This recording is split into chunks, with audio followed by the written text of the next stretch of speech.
things. So for everybody, it's different, right? Some people like to actually say it out loud and say, oh, I'm the best. I'm tough. I'm strong.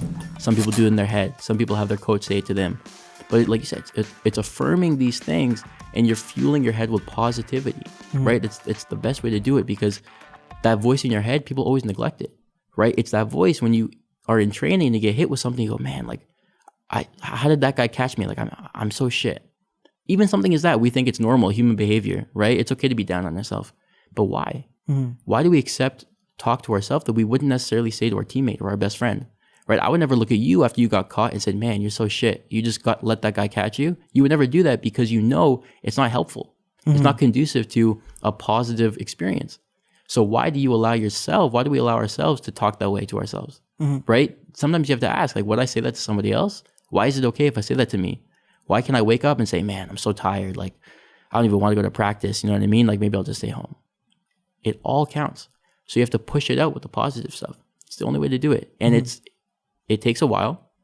It's probably one of the longest things to develop, the positive self-talk, because you're changing something that's been the same way like your whole life. You've never really been forced to check it. And this is where the awareness comes in, because part one is having the awareness to catch the negativity. Most people don't do that. You have to have the awareness to catch it. Then you have to be able to change it up. So what I do, and this is different than what most people do, is I filter it. So I take a negative statement and I'll find a way to filter it into something positive. So, a common example is people saying, I'm nervous, and you channel it into, I'm excited, right? Because it's the same bodily feeling, right? You have the butterflies, you're sweating a little bit, you're a little anxious. But when you label it as nervous, it's like a negative connotation. Gotcha. But when you label those same feelings as excitement, it makes you feel better, right? Another example is, like, let's say you're ending a fight camp, you had a tough fight camp, you're walking into the ring, you got some bumps and bruises, right? Sometimes people think, man, like, I'm not 100%, right? My knee is busted up, my shin is swollen, like, tough fight camp.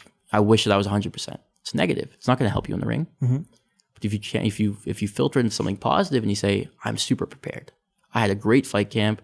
These bumps and bruises are indicative of me trying really hard. I'm going to go out there and I'm going to use that preparation to my advantage. We're talking about the same thing, but it's how you look at it. One version looks at it in a negative way. One looks at it in a positive. So I tell my athletes all the time, we're not building force fields. We're building filters, right? We're not trying to plug our ears and say, like, la, la, la, I can't hear the negativity, because negativity is always going to come in. But if you've been trying to prepare yourself to never experience negativity or negative self-talk, the moment it seeps in, you're going to get more anxious. It's like, fuck, I'm not But this supposed to could think work that way. not only just for Anybody. competition. It could work for just everyday life. Everyday life, you filter it. So you build a filter where, guess what? Positive self-talk makes you feel good, but negative self-talk does too, because now the negative self-talk gets filtered into positive self-talk, which allows you to feel better. So it's just like the system. Like I said, we're not building force fields, we're building filters. And once you can establish it, like I said, it doesn't matter if you're a fighter, business person, mom, dad, in a relationship, like, these are core skills that you can take with you everywhere that you go. And that's what the mental thing is. You can lose your muscle mass over time. You will lose your cardio when you go on vacation. It is what it is. But the mental stuff, those mental skills, they will never leave you. As long as you're consistent with it, you keep up with it, those are the skills that you never have to worry about losing in your luggage, right? People have their lucky gloves, they have their socks that they put on. But guess what? If you're flying to Barcelona and your luggage gets lost, you're screwed. You're like, all my magic is gone, But when you put that in your head and you build these mental skills, believe that. Nobody can take it away from you. You can be just yourself.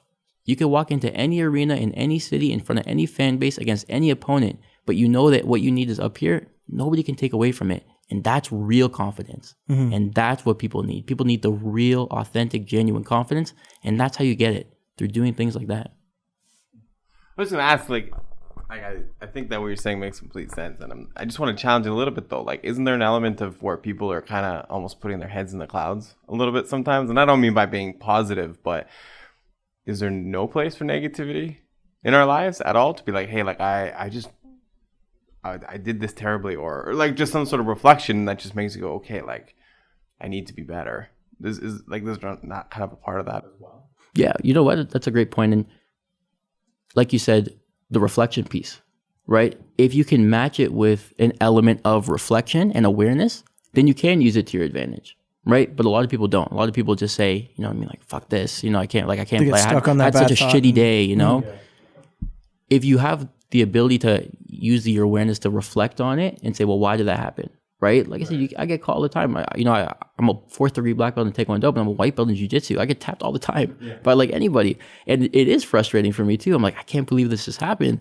But I have to match it. So when I journal, I let the frustration come out. I don't pretend it's not there. Like you said, you have to be real with yourself. I'm not pretending it's not there. Oh, today was a great practice. No, that's not how you really do it. Like you said, with your head in the clouds, you know what I mean? You eat shots all day. Great day for me. No, it wasn't a great day. It sucked. But does it suck long term? Does it suck just today? Will it sucking today lead to something positive? And it's the underlying belief that things are going to happen and things are going to work out for a reason. That's how it comes into play. So you might have a really bad day. Something might happen. You have to come to the awareness of why, right?